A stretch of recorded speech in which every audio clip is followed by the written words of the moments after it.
Some of the ingredients I'm going to use today is this Himalayan pink salt. I got some dehydrated garlic and some red peppers that I dried. I get my multicolored peppercorns at a local. If you want to use some fresh ingredients, this is some hardneck garlic that I grew. We're going to use some of that today too. We're going to need some kosher salt, some brown sugar.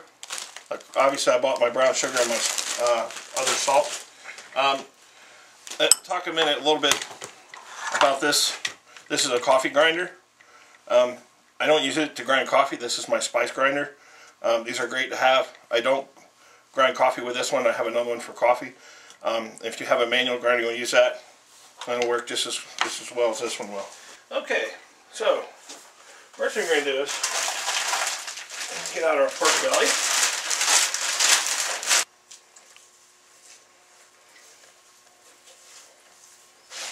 We went ahead and I've cut up my pork belly, and as you can see, that's some pretty nice meat. I've trimmed off some of the sinew that was left in it. If you hunt your own food, you know that you got to go in there and cut out some of that connective tissue that's in there. This piece here, we can't really make any bacon out of it, but what we can do is we can cure this, okay? And we can, after we cure it, we can chunk it up, and we'll use it for beans, stews, and things like that. I'm going to measure a quarter cup of that Himalayan pink salt. Breathe that in. There you go. What's going to happen is the salt that you see is mixing in there. It's going to draw the moisture out of the meat, and the brown sugar. Okay, so the lid of my coffee grinder, I'm going to add some of my dehydrated garlic. I'm actually going to put a lot in here. I'm going to go ahead and break these up all at one time because I'm going to actually use this pepper for both recipes. So we're just going to go ahead and break that all up.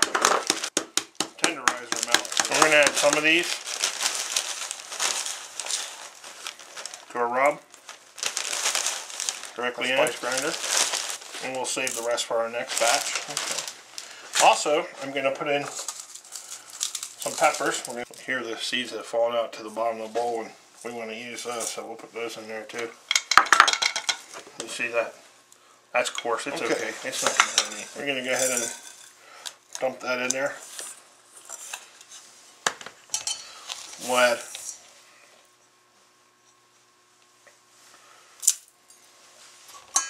about 3/4 cups.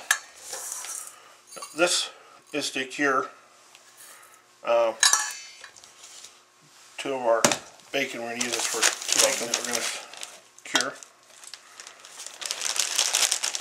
Simply put this in a bag.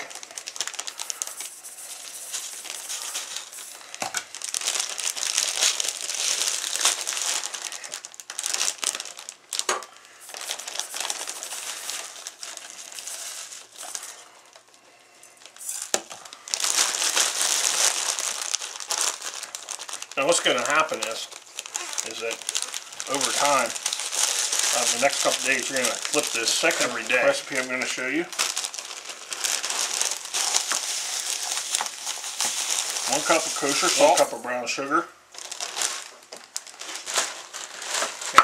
We're not going to add any spices other than this right here together. Just going to mix all that up.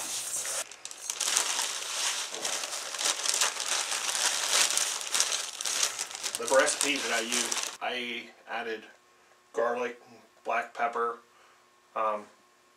red pepper, and put it through a spice grinder.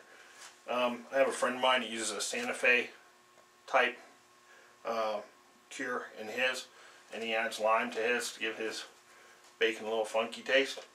You can do that. You can add fresh ingredients if you want.